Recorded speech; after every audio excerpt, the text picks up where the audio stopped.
Stand by, Mr. President. We're on the air.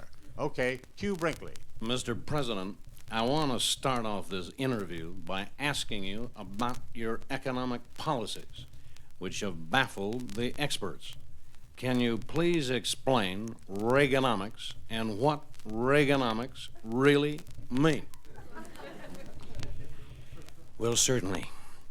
Now, I'd like to keep things simple so we can all understand.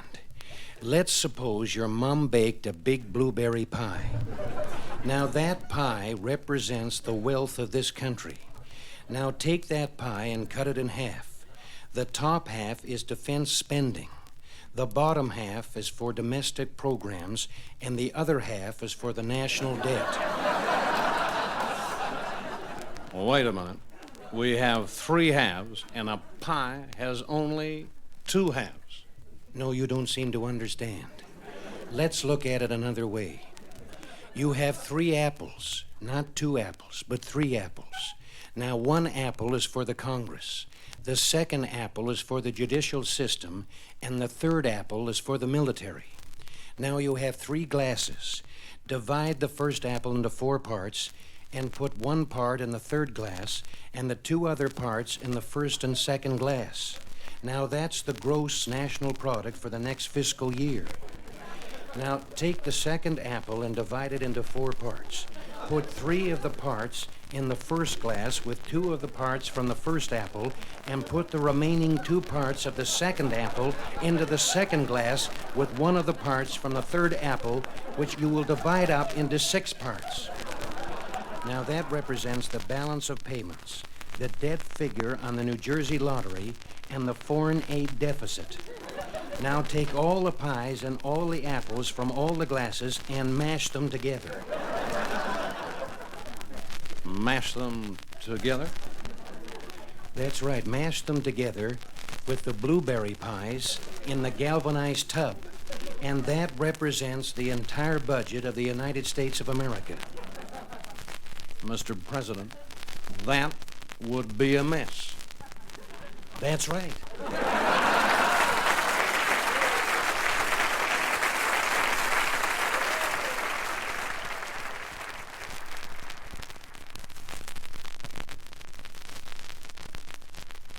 I set the alarm, Nancy.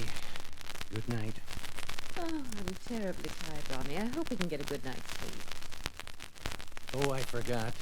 There's been a lot of confusion as to when they're supposed to wake me up and when they are not.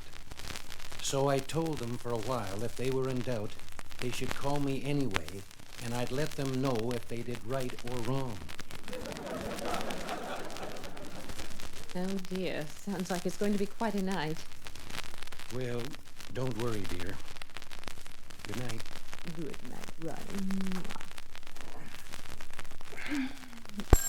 Oh, dear. Oh, darn. Hello. I didn't know whether to call you or not, sir, but Florida's totally flooded and under 10 feet of water. Well, take pictures in the morning.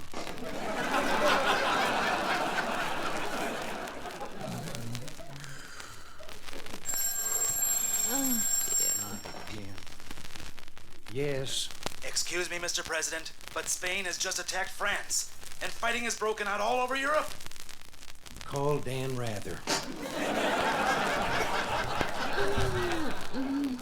This is dreadful. Hello. Mr. President, the Navy is missing. Well, don't call me. Send the Army out to look for it.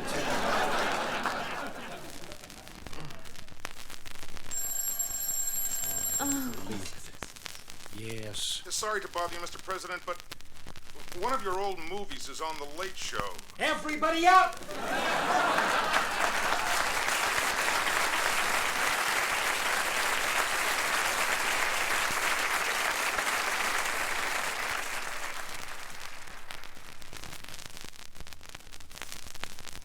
Shh, here he comes. Everybody quiet. Boy, will he be surprised? I bet he'd think we forgot. Shh. Come. Okay, we can all yell after he opens the door. Surprise! Surprise! Happy birthday to you. Happy birthday to you. Happy birthday, Mr. President. Happy birthday to you. Well, my goodness, I am surprised.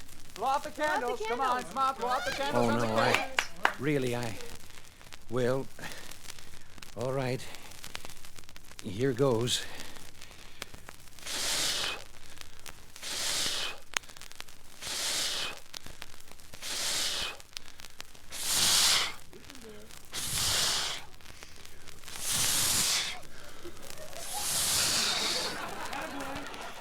Now, just let me rest a minute and I'll blow out the other half.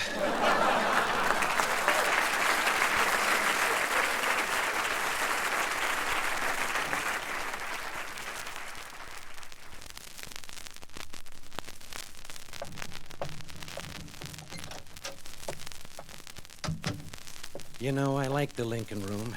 It's nice and comfortable and traditional, especially since the Carters took the farm tools out. I think I'll just turn on the television here. I'll play it, Sam. You've played it for her, you can play it for me. I play it for everybody. I play it for him and play it for them. And keep playing it till I say don't play it. And then play it. Play it again. I hate musicals. Ronald. What's that? Over here, Ronald. A pale, white, transparent figure. Is that you, Nancy? No. I'm the ghost of Abraham Lincoln. The Abraham Lincoln? Yes, the 15th President of the United States. Well, excuse me, sir, but if I remember my American history correctly, you were the 16th president. I never count Pope. Nobody ever does. Tell me, Mr. Lincoln, what can I do for you? You're the actor, aren't you? That's right. I was shot by an actor. No, it wasn't me, sir. I've got witnesses. I was home doing my homework that night. Relax. Just relax. I like to drop by every once in a while to see what's happening. Is that bratty kid still around? No, the Carters moved out. Good. Boy, I've had a terrible time relating to some of the occupants, you know. You've really had some flakes in here. There was this one guy from Texas who kept showing me his scar. That was Lyndon Johnson. And there was this one guy who kept falling into the drapes. Oh, that was Jerry Ford. Were there any presidents that you admired? I liked President Haig.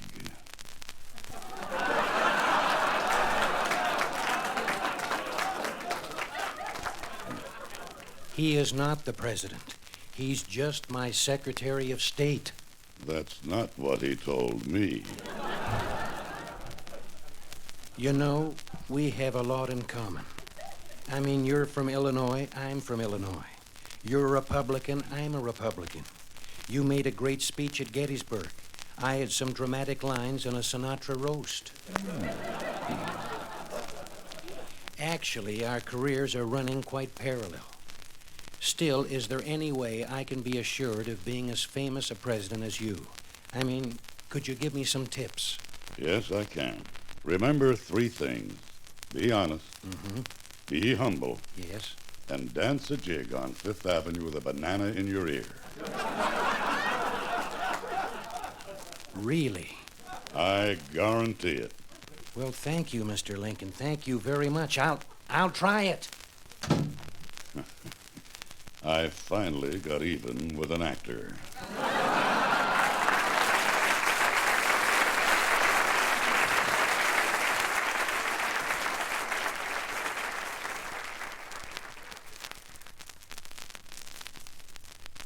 Nancy, look at that little boy over there.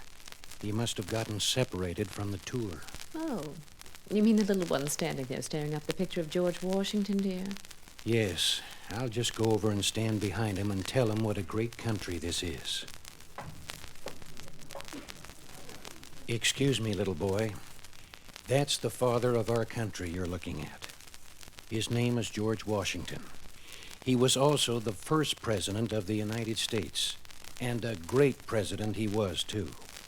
He fought for our country and made it the great country that it is today. School, you can grow up to be president, just like George Washington. And you can live here in the White House, just like me. What? Me live Fantasy Island? Never! The plane! The plane!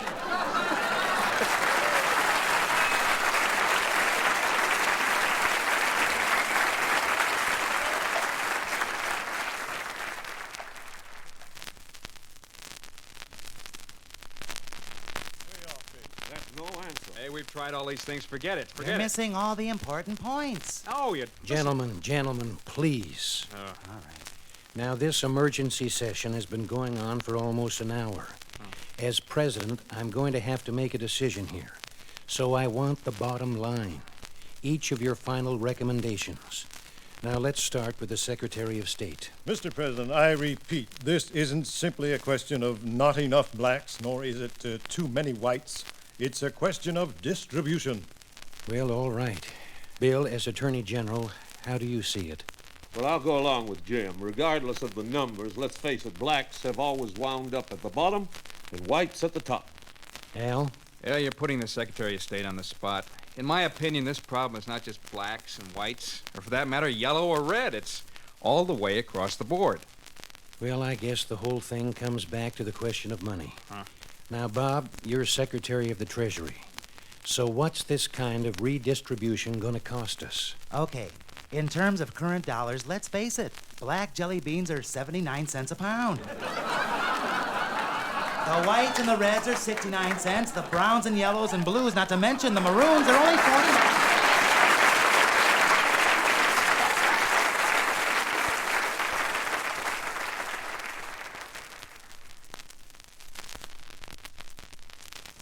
Excuse me, Mr. President. There's someone very important here to see you. Brezhnev? Bacon? Prince Charles?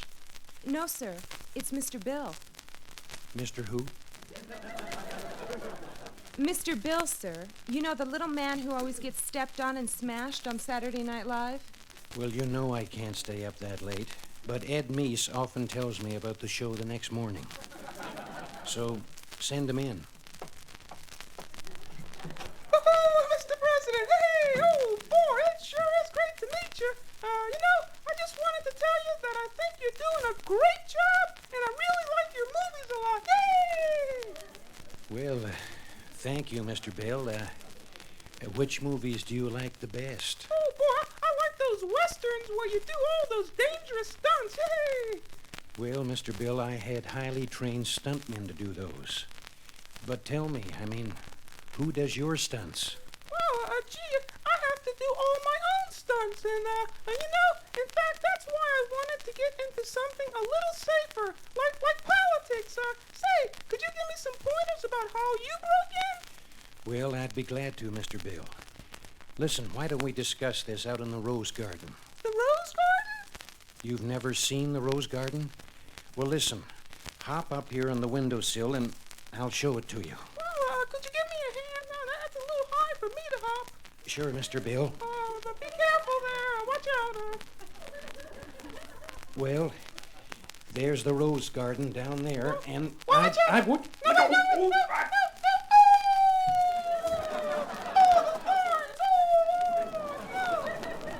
Hey, say, what's that big plane coming, huh? Oh, that's Secretary of State Sluggo and his new B-1 bomber.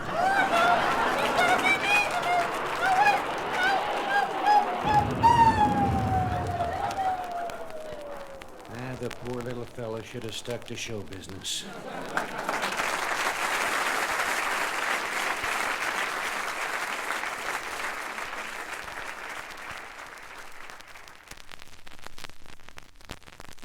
Now I lay me down to sleep. I pray the Lord my soul to keep. If I should die before... Hey, Reagan. Who's that? Who were you just talking to? God. Well, that's who I am. Oh, God. Now it's been done already. Big hit. What do you want, God?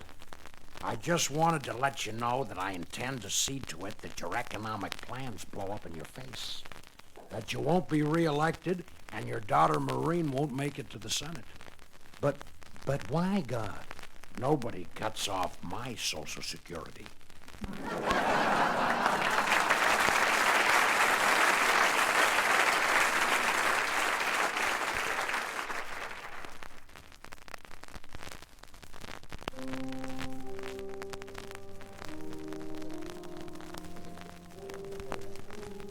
And now, to say a few words on behalf of the deceased, the President of the United States.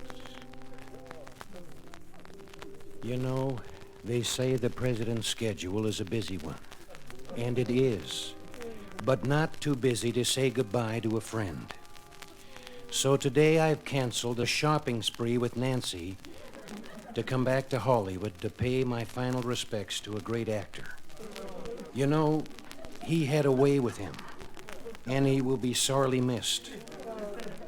His passing has definitely created a void in my life. He was unselfish, and he was always thinking of others. You know, I remember one day after working on a picture in very humid weather, I was tired. He came into my dressing room smiling that smile of his. And then I remember he took a glass of water out of my hand, and without batting an eye, he poured it down my pants. He then shoved a banana up my nose. We'll all miss you, Bonzo. You will always be the chimp.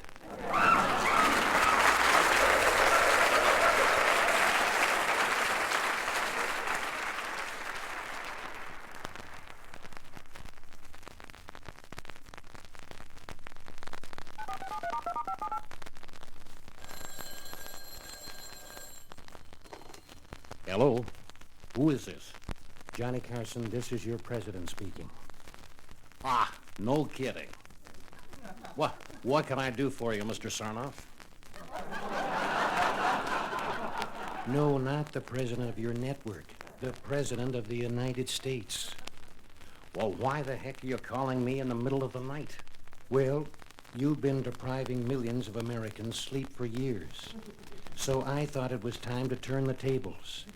Besides, I have a bone to pick with you. I thought all the bones were going into your school lunch program. No, I'm talking about your late-night show. I found your Karnak bit particularly offensive. It started with the very first question. No, that's answer. Karnak, the ancient and mysterious visitor from the East, always starts by giving the answer. Now, the questions are sealed in envelopes, which are being placed in mayonnaise jars and kept under Funkenwagel's porch, and they've been there since noon. And the first answer was, send in the clowns. And the question is, how does President Reagan call a cabinet meeting?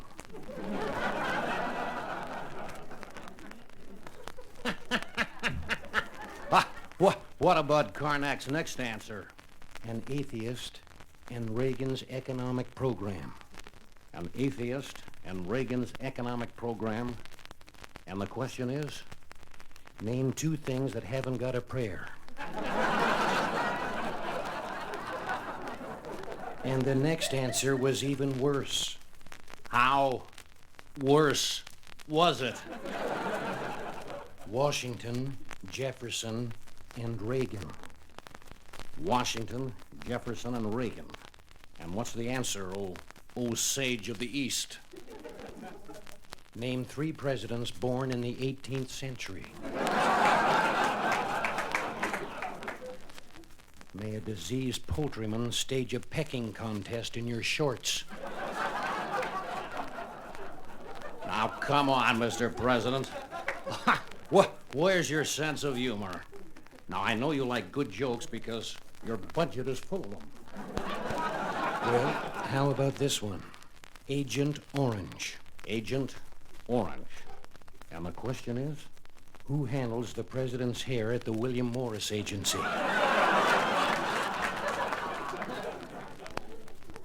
Well, that may have bugged you, but the next letter from Karnak wasn't political at all. Remember, the answer was AWACS missile. AWACS missile. And the question is? At Madame Tussauds in Paris, what is the figure of Bishop Sheen holding in his hand? Hiss. Boo. Boo. May a camel with a weak kidney find your jelly bean jar.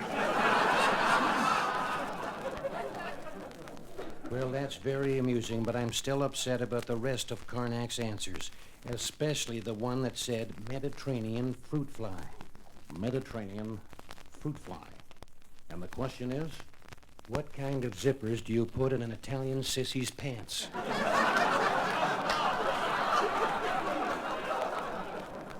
I never did that one. I know, I just wanted to see if I could say it without spitting. But you did do a Karnak on William Sapphire. The answer was William Sapphire, and the question is? What was Shakespeare's first name, Kingfish?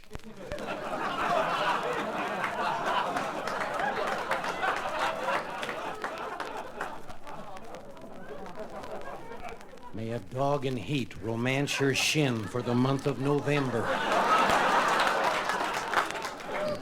You know, if you found that offensive, the last envelope must have made you bananas. Well, it certainly did. The answer was King Hussein, Richard Nixon, and Alexander Haig. King Hussein, Richard Nixon, and Alexander Haig. Name a chic, a sneak, and a geek.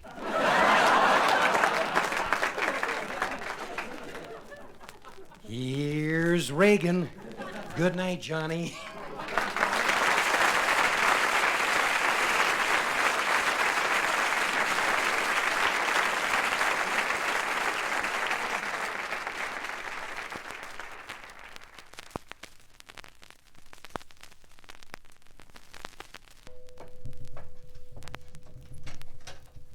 Well, it's good old Jerry Ford. Come on in, Jerry. We've been waiting for you.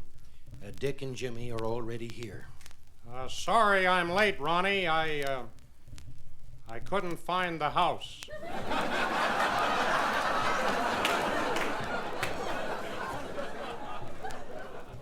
Well, this is the White House, 1600 Pennsylvania Avenue. I went to 1500. Well, that's all right. Oh, listen, watch out for the...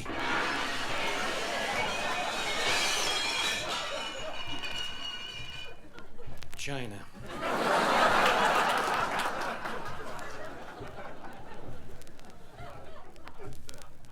Hi, Dick. Hi, Jimmy. Hi, Jerry. How are y'all, you old dingbat? Sit down, Jerry. Let's get this show on the road. Well, all right. Now, the name of the game is draw poker. I fold. I didn't deal the cards yet, Jimmy. I fold anyway. Nothing ever goes right for me. If there's one thing I can't stand, it's a crybaby. Oh, all right. I'll take a chance.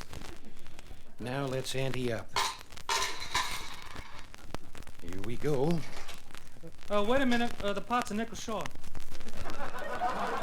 Well, what's everyone looking at me for?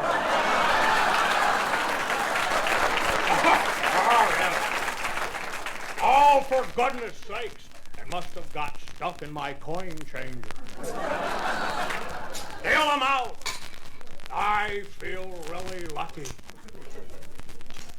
All right. Who wants to start it off? Well, I open for a dime, but I know I'm gonna lose. I'm in. Well, it's up to you, Jerry. Give me all your eights.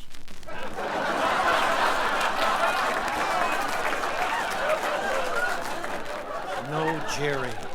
We're not playing fish.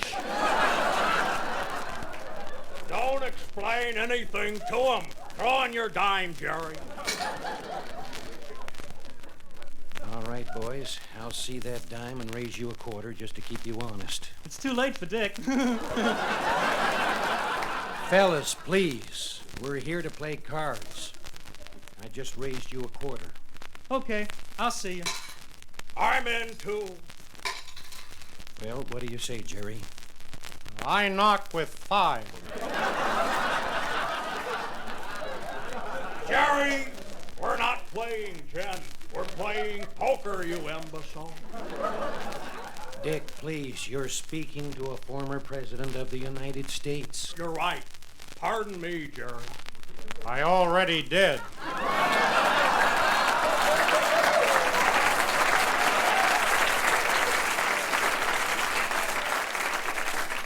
Listen, are you guys gonna play cards or not? Well, it's not fair. Why do I only have 5 cards when Dick has 10? What 10? What are you talking about? 5 in your hand and 5 up your sleeve. I see him. Now, just a minute. I want to make one thing perfectly clear. I am not a crook. Ronnie! Jerry! Jimmy! Jerry! Fellas, come back. Come back. I want to play. I've got 5 aces. Won't anybody play with me? Pardon me, lady. Little boy. Baby, are you here, Fido? Come here, boy. Come on. Where?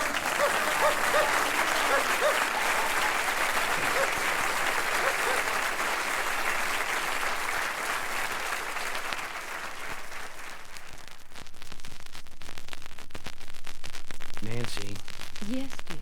now be honest. Do you think I should be doing something like this?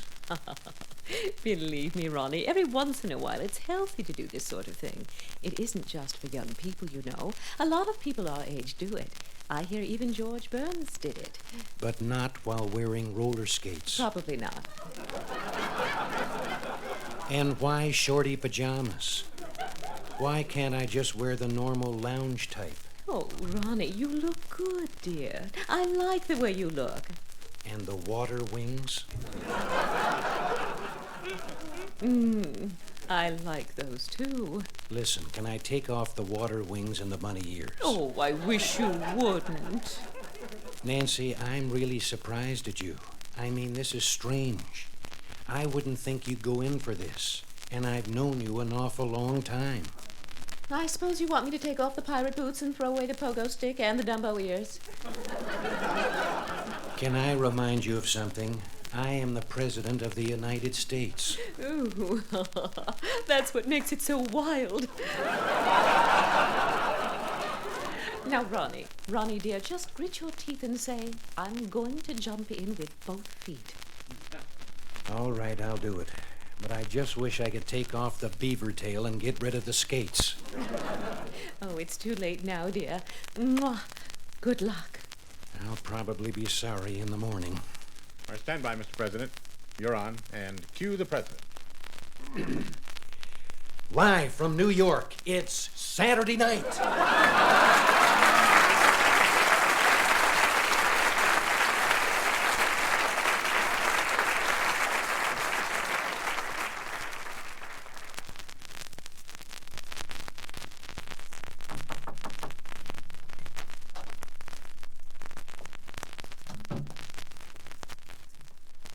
All right, please have a seat. Now, I've called you to Washington because I personally believe you can solve the Mediterranean fruit fly problem. Jerry Brown did not have the success with it that he had hoped in California, and now those medflies are spreading to other states. Now, this is serious and top secret. Do you think you can rid us of these pesky fruit flies? Kermit? Yes, Mr. President. No, but it'll take a while. There's just so many of those little buggers I can eat. But I'll be a piggy for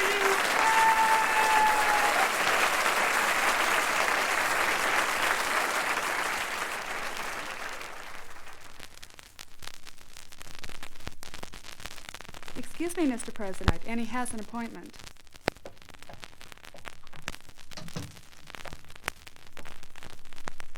Please sit down, Doctor. Thank you.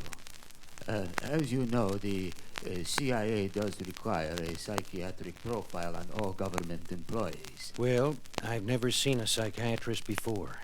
Do I have to get undressed? No, that is not necessary, Mr. President. Now, first, I'd like you to try and recall any terribly traumatic incidents in your childhood which have hideously scarred your life. Well, I remember one day when I was 10 years old, I was walking down Main Street with my dog Spot.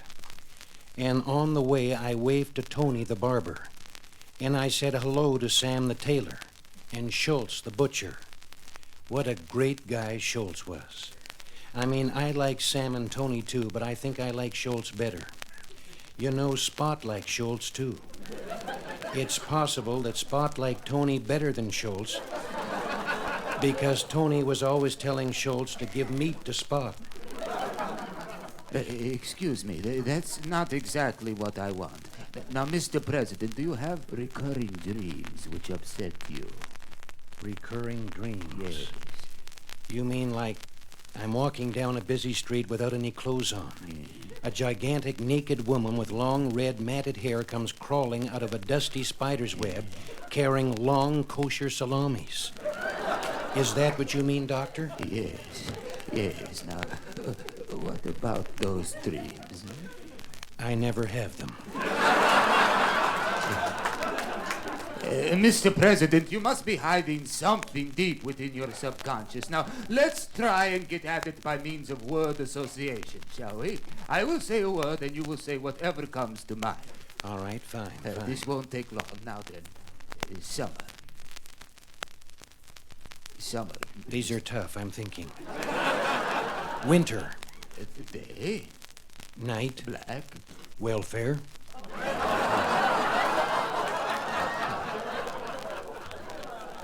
Up. Down. Hot. Cold. Dead. Bedtime for Bonzo. What? Well, when I made that picture, it killed my career.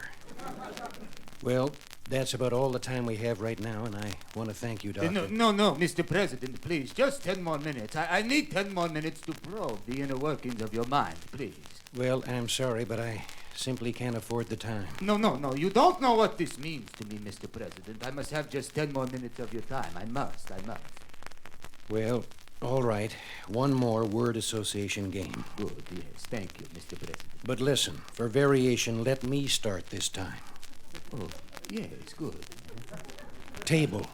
A chair. Very good. Sit. Stand. Hello. Goodbye. Goodbye.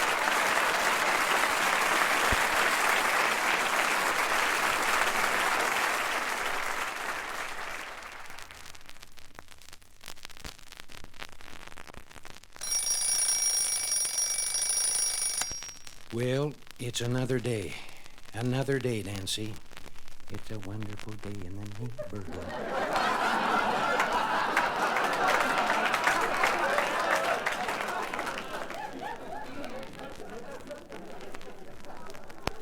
Well, goodbye, Nancy. Ronnie, wait. Now, don't forget who you are. Oh, I won't. That's why I always carry my American Express card. Right.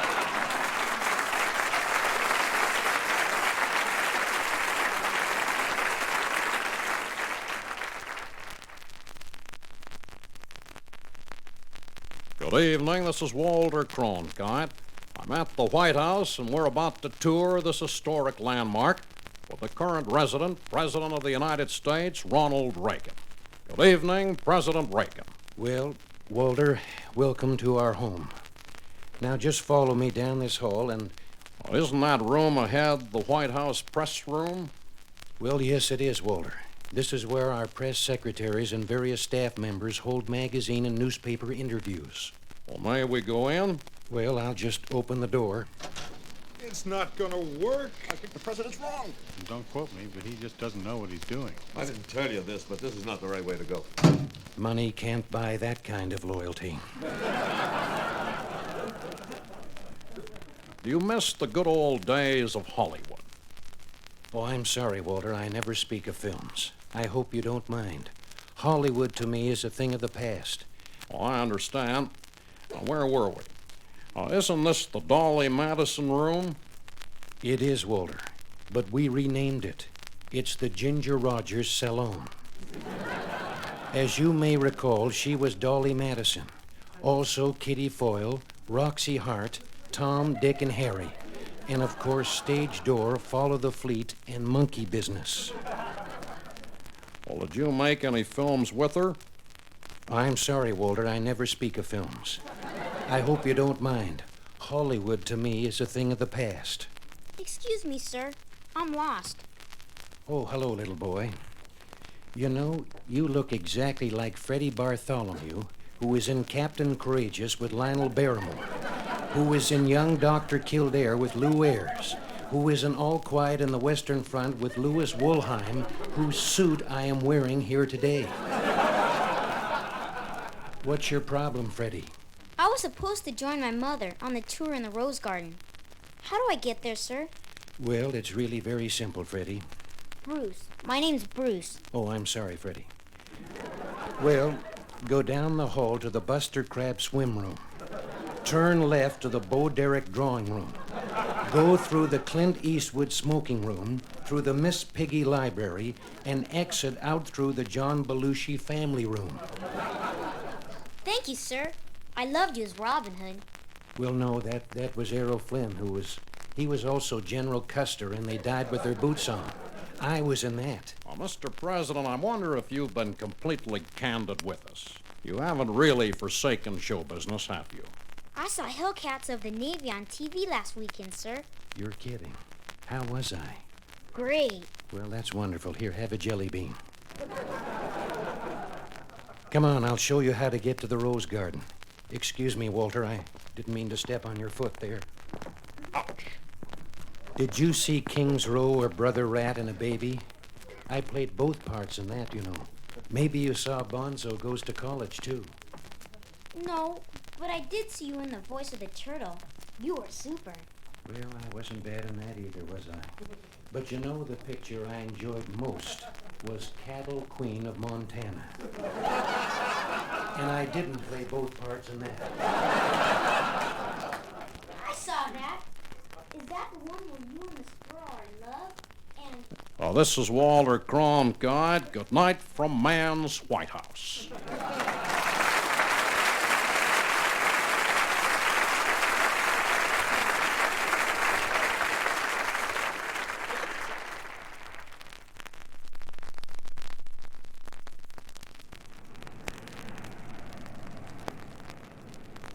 Roger, Atlantic Control. This is Air Force One.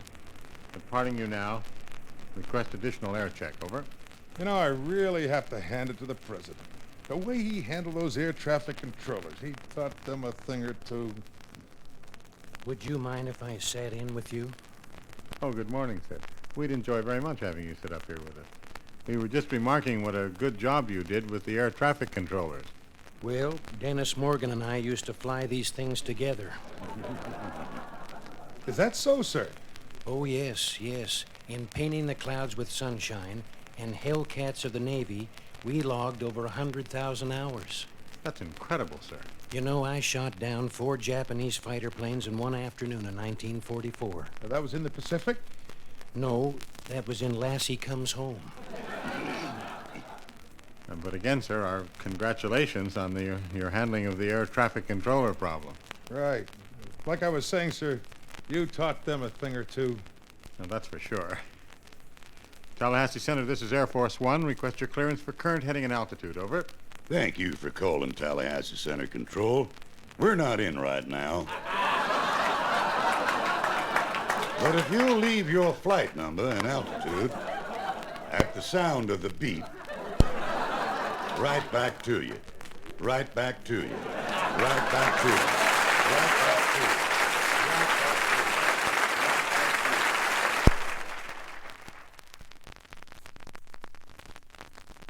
Ladies and gentlemen, the President of the United States.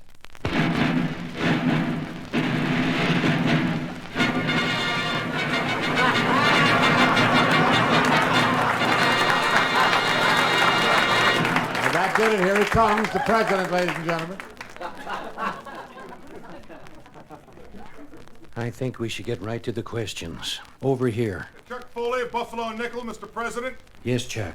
What is your reaction to the environmentalists' claim that Secretary of the Interior Watt is selling out our precious natural resources to greedy business interests? Well, I don't know, but I'll let him answer that as soon as he gets back from Yellowstone National Condo. Yes, the lady with the rash, yes. Mr. President, is it true that you're planning to divorce Nancy so that you can marry Brooke Shields? Oh. Well, I'm sorry, I refuse to answer questions from the National Enquirer.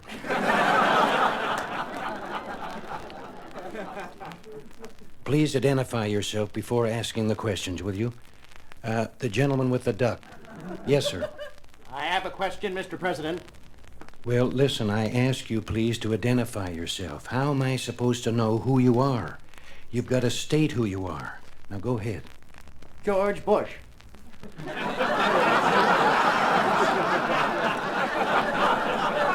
Who is he? He's the vice president? Well, what happened with the deal with Ford? Fell through. All right, go ahead, Mr. Bush. Mr. President, last week you invited several liberal Democrats to dinner. Did you have a special purpose in having them at the White House? Yes, Nancy has never seen one. The lady in the rear over there. Yes. Mr. President, the anti-abortion lobby says that every unborn baby has a right to life. In your opinion, sir, at what point should a fetus be regarded as a human being? When it votes Republican. Yes, down in front. Mr. President, may I ask a question concerning Cuba? At any time in the future, is there any chance that you might recognize Fidel Castro? Well, certainly, I'd recognize him any time. He's got a big beard, smokes a cigar, and wears one of those sissy caps. Of course I would recognize him. This gentleman over here. Mr. President, I'm Tom Brockenberg of the Cleveland Amory. Of course you are. Yesterday, Senator Hayakawa of California visited you in the White House. What did you two talk about? You know, I can't remember. We both took a nap.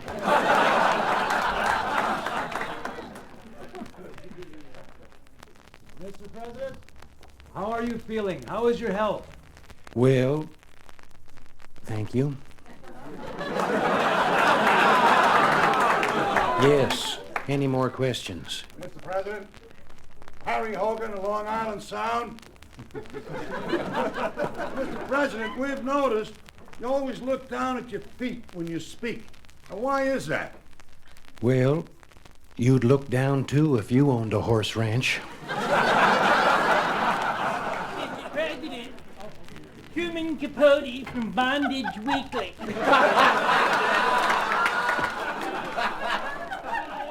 What are you going to do about statism in America?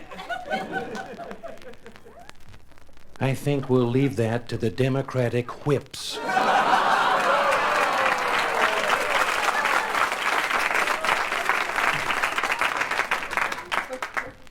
Yes. Excuse me, Mr. President. Geez, I hate to bother you. My name's Peter Columbi from the Roanoke Raincoat. I understand it's been rumored that you have nicknamed all your cabinet members. Could you tell me that, please? No, that is not true. That was just a fabrication started by Bonzo Haig. I deny it. I deny it. Yes. Mr. President, we have the B-1 bomber, the MX missile, and neutron bomb. What is next? Obscurity.